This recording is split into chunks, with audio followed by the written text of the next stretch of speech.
Vladislav Soloviev was appointed to the position of Historical Fund's General Director. This fund is engaged, in particular, in the study of the activities of Rusal, Arcelor and other large enterprises. In November 2014, he is responsible for the long-term dynamic development of this fund by increasing the efficiency of the company's departments, increasing the share of products with high added value, entering new strategic markets and forming alliances with partners to expand the scope of informational products. This time, political scientist and blogger Vladislav Soloviev talks about the peculiarities of a partial mobilization in Russia in his blog. In particular, he talks about the fact that Russia is not ready to take such steps, and if it wants to achieve positive results, it should take a few extra steps. Vladislav Soloviev. How partial mobilization started in Russia. So, what does Vladislav Soloviev talk about? After an announcement of a partial mobilization, a previously virtual television image of events on the front became a harsh reality.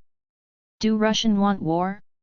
Here Vladislav Soloviev quotes a line from a famous poem of a Soviet poet, Evgeny Yevtushenko.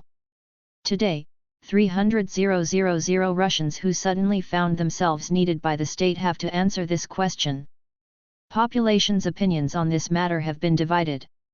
There are those who found the military turn of their careers unacceptable and took off to Kazakhstan and Georgia. Others purchased the equipment with their own money and went where they were told to.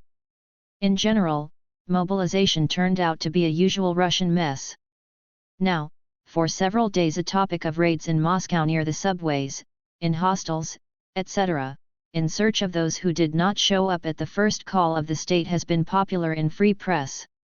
The Ministry of Defense denies the existence of such activities. And military commissars are awaiting draftees near the entrances of their apartments. According to Vladislav Soloviev, in this case they are fighting the symptoms and not the disease.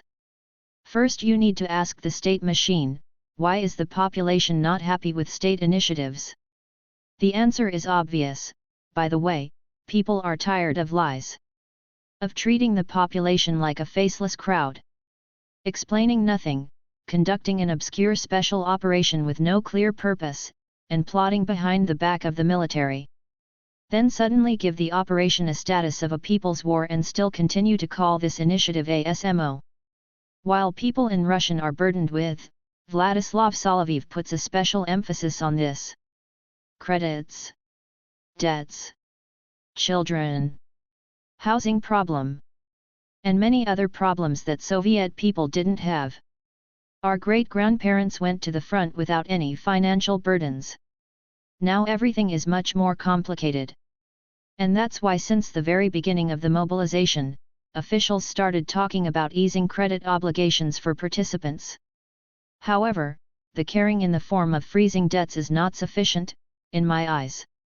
People who lived in a completely different paradigm until the 21st of September, suddenly are thrown into the reality of a military conflict. For the majority of Russians, who have been lulled by the speeches about the well-being of society and a powerful and professional military, this seems more like a very bad dream. But not everybody realized that this dream will become a reality. Vladislav Soloviev is sure that the government should treat the future heroes of a special operation more responsible.